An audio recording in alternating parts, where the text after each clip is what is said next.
ആഹു പറയാണ്, നിന്റെ റബ്ബ് ഞാനാ, നീ ഇവിടേക്ക് ആകസ്മികമായി പറന്നു വീണതല്ല. അല്ലതആലൽ ഇൻസാനി ഹീനും മിനദ്ദഹരി ലം യകുൻ ശൈഅൻ മദ്കൂറാ. ഓ മനുഷ്യ, നിന്നെ കുറിച്ചൊരു പുൽക്കൊടി എന്ന് പോലും പറയാൻ കഴിയാത്ത ഒരു കാലം നിനക്ക് കഴിഞ്ഞു കിടന്നില്ലയോ? നിന്റെ ജനന തീയതിക്ക് മുമ്പ് നീ ആരായിരുന്നു? ഈ ഭൂമിയിലെ വെറും ഒരു സാങ്കല്പിക കഥാപാത്രമായി നീ നിലനിൽക്കുമ്പോ, ഇന്നാ ഖലഖനൽ ഇൻസാന മിൻ നുത്ഫത്തിൻ അംശാദിൻ നബ്തലീഹി ഫജഅൽനാഹു സമീഅൻ ബസീറാ. ഇന്നാ ഖലഖനൽ ഇൻസാന മിൻ നുത്ഫത്തിൻ അംശാദിൻ നബ്തലീഹി. നിന്നെ ഞാനൊരു ഒട്ടിപ്പിടിക്കുന്ന രേതസ്കണത്തിൽ നിന്ന് നിന്നെ സൃഷ്ടിച്ചെടുത്തതാ. സഹോദരിമാര് സമാധാനത്തോടെ ശ്രദ്ധിച്ചു കേട്ടോളുക. നമ്മുടെ രണ്ടാമത്തെ ലോകത്തിലേക്ക് അല്ലാഹു നമ്മളെ കടത്തിക്കൊണ്ടുപോവുകയാ. ആ രണ്ടാമത്തെ കാലഘട്ടം ഏതെന്നറിയുമോ? ഒരു പിതാവിന്റെ മുതുകിന്റെ പുറകുഭാഗത്ത് നിൽക്കുന്ന ഒരു ഇന്ദ്രിയ തുള്ളിയായി അലം യകുൻ നുത്ഫതൻ മിൻ മനിയുംനാ. നിന്നെ ഞാനിതാ ഒരു ഇന്ദ്രിയ തുള്ളിയായി പിതാവിന്റെ മുതുകിൽ നിന്ന്, ആ പിതാവിന്റെ മുതുകിൽ നിന്ന് പ്രവഹിക്കപ്പെടുകയാ. അത് നിന്റെ മാതാവിന്റെ അണ്ഡാശയത്തിന്റെ ഉള്ളിലോട്ട് കടന്നു വരുമ്പോ, ഒരു പുരുഷൻ ഒരു പ്രാവശ്യം ശ്രവിക്കുന്ന ഇന്ദ്രിയ തുള്ളികളിൽ 20 കോടി മുതൽ 40 കോടിയോളം വരെ ബീജമുണ്ടെന്നാണ് ശാസ്ത്രം പറയുന്നത്. 20 കോടിയോളം വരുന്ന ബീജങ്ങൾ മാതാവിന്റെ ഗർഭാശയം ലക്ഷ്യമാക്കി യാത്ര തിരിക്കുമ്പോ പിതാവിന്റെ മുതുകിൽ നിന്ന്, ആ സമയത്ത് അഹമ്മദ് കബീർ എന്ന് പറയുന്ന ഒരു വ്യക്തിത്വം ലോകത്തില്ല. ഒരു സാങ്കല്പികമായ കഥാപാത്രമാണ് ഇവിടെ. അന്ന് ഷരീഫ് ദാരിമിയില്ല, അന്ന് ഹാരിസ് സാഹിബില്ല. നീ ഒരു ഇന്ദ്രിയ തുള്ളിയായി, ഒട്ടിപ്പിടിക്കുന്ന ഇന്ദ്രിയ തുള്ളിയായി 2 കോടിയോളം വരുന്ന ബീജങ്ങളുടെ ഒരു പട്ടാളം മാർച്ച് ചെയ്യുകയാ. ബീജമെന്ന് പറഞ്ഞാൽ ശരീരത്തിലെ ഏറ്റവും ചെറിയ കോശമാണ്.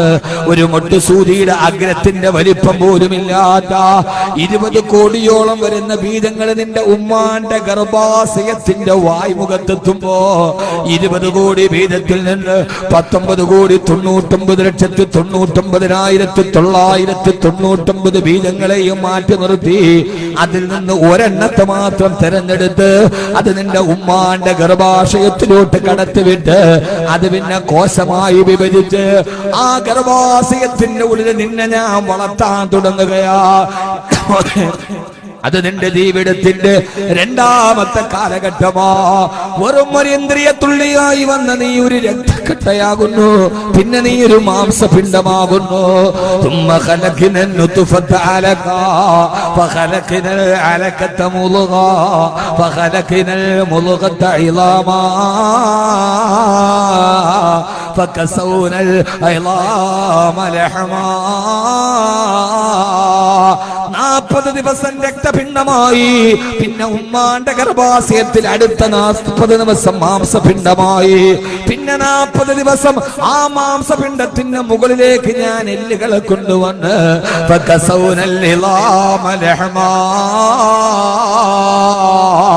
എല്ലുകളുടെ മുകളിൽ മാംസം ഇങ്ങനെ പൊതിഞ്ഞു വെച്ച് നാലാമത്തെ മാസം ഞാൻ പറഞ്ഞു വിട്ട മാലാക നിന്റെ ഉമ്മാന്റെ ഗർഭാശയ കെട്ടിന്റെ ഉള്ളിൽ വെള്ളത്തിൽ കിടക്കുന്ന നിനക്ക് ഞാൻ പറഞ്ഞു വിട്ട ഒരു റൂഹ് മൂടി നീ പിന്നെ കുഞ്ഞായി വളരാൻ തുടങ്ങുമ്പോ നിന്നെ ഞാൻ അതിനകത്തിട്ട് വളർത്തുകയാ. 9 മാസവും 10 ദിവസവും മാത്രം നീണ്ടു നിൽക്കുന്ന രണ്ടാമത്തെ ജീവിത കാലഘട്ടം നിനക്കുണ്ട്. അത് നിന്റെ ഉമ്മാന്റെ ഗർഭാശയത്തിന്റെ ഉള്ളിലാ. ഒരു റക്അത്ത് പോലും നിസ്കരിക്കാതെ, ഒരു തസ്ബീഹ് പോലും ചെയ്യാതെ ഉമ്മാന്റെ പൊക്കൽ കൊടിയിലൂടെ നിനക്ക് ഞാൻ ഭക്ഷണം നിന്റെ ശരീരത്തിലേക്ക് തന്നെ ഒരു പ്രയാസമില്ലാതെ നിന്നെ കാത്തു സൂക്ഷിച്ച്.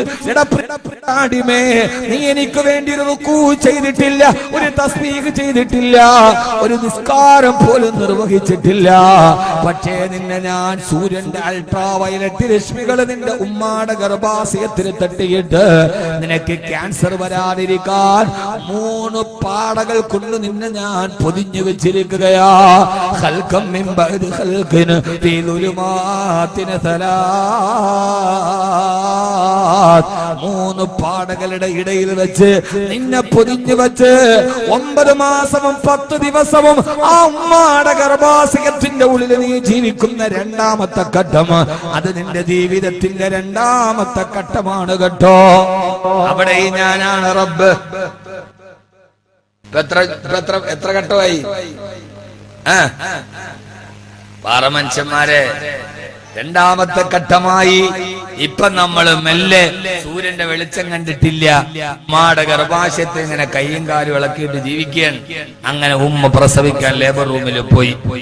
ഡോക്ടർ ലേബർ റൂമിന്റെ ഉള്ളിൽ കയറ്റി ഉമ്മാനോട് പറഞ്ഞു, നോർമൽ പ്രസവമാണ്. ഇപ്പൊ അത് വളരെ കുറവാ. പണ്ടൊക്കെ എല്ലാം പേറായിരുന്നു, ഇപ്പൊ എല്ലാം കീറാണ്. സിസേറിയനാണ് കൂടുതൽ. ഒന്നുകിൽ സിസേറിയൻ ആവാം, അല്ലെങ്കിൽ നോർമൽ പ്രസവമാവാം. അതിന്റെ ഉള്ളിലോട്ട് കയറി. ഇനി നമ്മുടെ മൂന്നാമത്തെ ഘട്ടം. സമയം കുറവാണ്, പെട്ടെന്ന് ഞാൻ പറയാൻ. ഇതൊക്കെ പറയാൻ ഒത്തിരി ഉണ്ട്. ഞാൻ പറഞ്ഞെങ്കിൽ മനസ്സിലാവണില്ലേ? ഉണ്ടോ ഇല്ലയോ? അത് മതി. ഇനി മൂന്നാമത്തെ ഘട്ടമാണ്. മൂന്നാമത്തെ ഘട്ടം മാന്റെ ഗർഭാശയത്തിന്റെ ഉള്ളിൽ ഇതേവരെ ഇരുട്ടിന്റെ ലോകമാണ്. ഇതേവരെ ഇരുട്ടിന്റെ ലോകമാണ്, വെളിച്ചം കണ്ടിട്ടില്ല. ഇനി മൂന്നാമത്തെ ലോകം വെളിച്ചത്തിന്റെ ലോകമാണ്. ആ വെളിച്ചത്തിന്റെ ലോകത്തിലേക്കൊരു ലേബർ റൂമിന്റെ ഉള്ളിൽ നിന്ന് നീ വെളിയിലോട്ട് വരികയാ. ആദ്യമായി 9 മാസവും അല്ലാഹു തീരുമാനിച്ച സമയമെടുക്കുമ്പോ ആ സമയത്ത് ഉമ്മാന്റെ ഗർഭാശയത്തിന്റെ ഉള്ളിൽ കെട്ടിക്കിടക്കുന്ന വെള്ളം ഒരു കടലിന്റെ തിരമാല പോലെ പ്രക്ഷുബ്ധമായി ആഞ്ഞടിക്കുന്നു.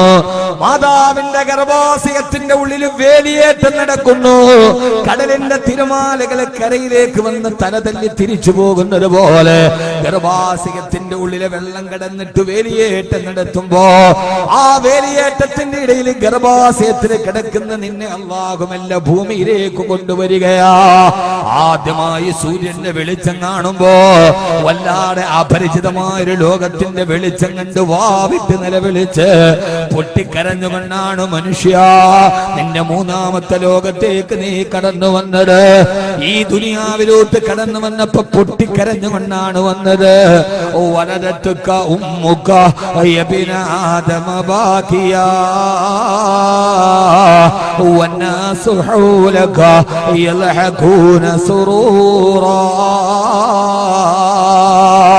وَاجْهَدْ لِنَفْسِكَ أَنْ تَكُونَ إِذَا بَكَوْا فِي حَالِ مَوْتِكَ لاهِكًا مسرورا. ഈ ഭൂമിയിലേക്ക് നീ ജനിച്ചു വീഴുമ്പോൾ നീ വാവിട്ട് നിലവിളിച്ച് പേടിച്ചിട്ടാണ് വരിക. ആ സമയത്ത് ചുറ്റുവട്ടത്ത് നിൽക്കുന്ന ആളുകളൊക്കെ പൊട്ടിച്ചിരിക്കുകയാ. എന്റെ പ്രിയപ്പെട്ട പെങ്ങൾക്കൊരു കുഞ്ഞു പിറന്നല്ലോ, എന്റെ ഭാര്യക്കൊരു കുഞ്ഞു പിറന്നല്ലോ, എന്റെ മോൾക്കൊരു കുഞ്ഞു പിറന്നല്ലോ.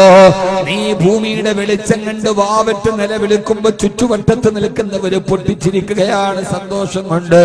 ഇനി നിന്റെ മൂന്നാമത്തെ ലോകത്തിൽ നിന്റെ ജോലി ഏതെന്നറിയോ?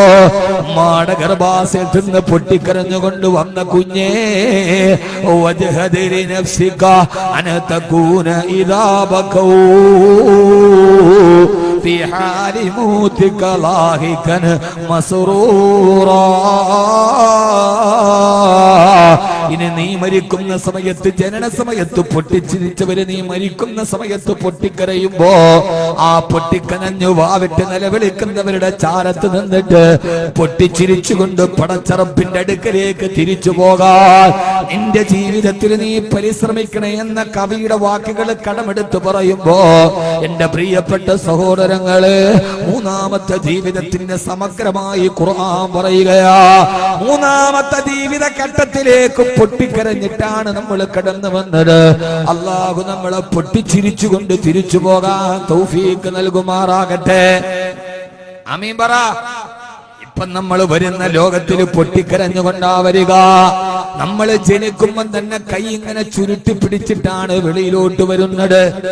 വെളിയിലോട്ട് വരുന്നത് ഉമ്മാന്റെ ഗർഭാശയത്തിൽ നിന്ന് വരുമ്പോ തന്നെ കുട്ടി വരുന്നത് എങ്ങനെയാ?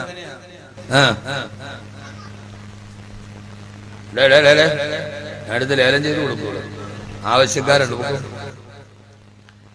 നമ്മൾ ഉമ്മാടെ ഗർഭാശയത്തിൽ നിന്ന് വരുമ്പോ എങ്ങനെയാ കുട്ടിയുടെ കൈയിരിക്കുന്ന? എങ്ങനെയാ? നിങ്ങൾക്കതൊന്നും അറിഞ്ഞൂടെ, അവരോട് ചോദിക്കും.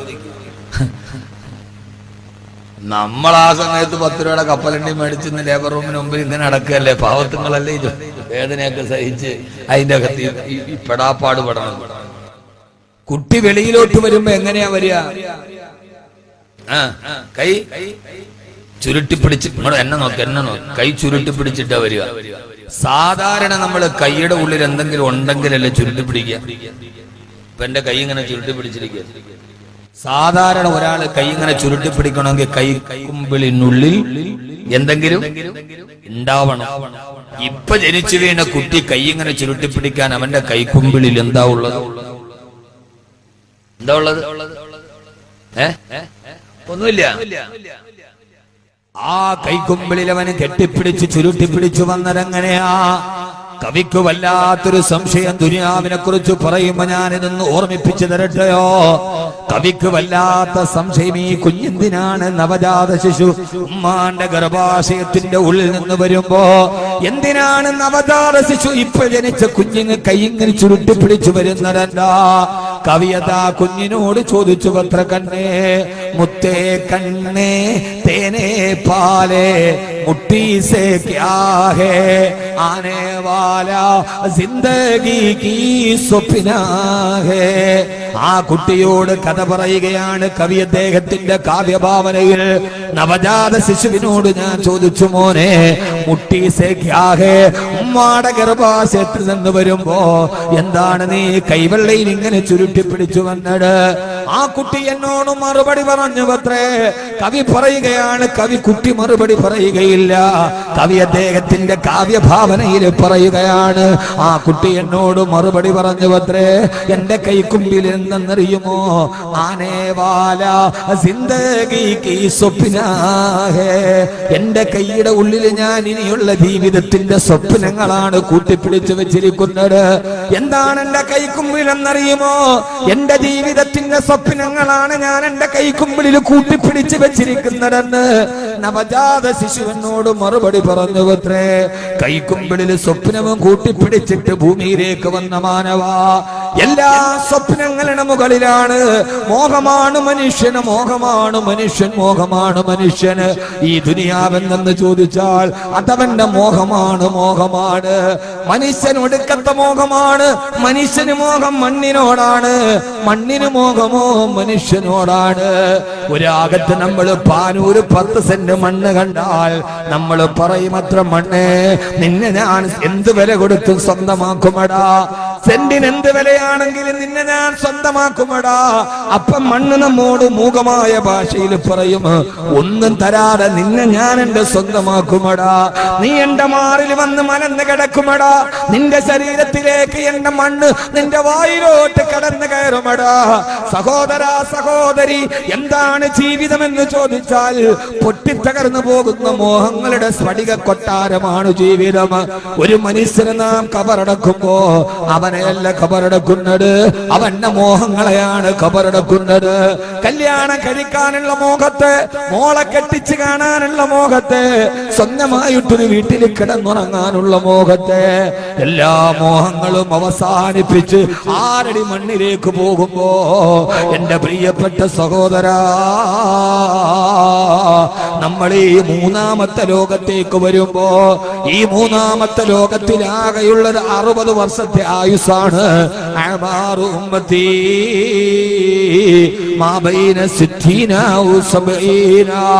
70 വർഷത്തെ കാലാന്തരത്തിന്റെ ഉള്ളിലാണ് എന്റെ മനുഷ്യന് ഞാൻ ഈ ഭൂമിയിൽ ഇടത്താവളം ഒരുക്കിയിട്ടുള്ളത്.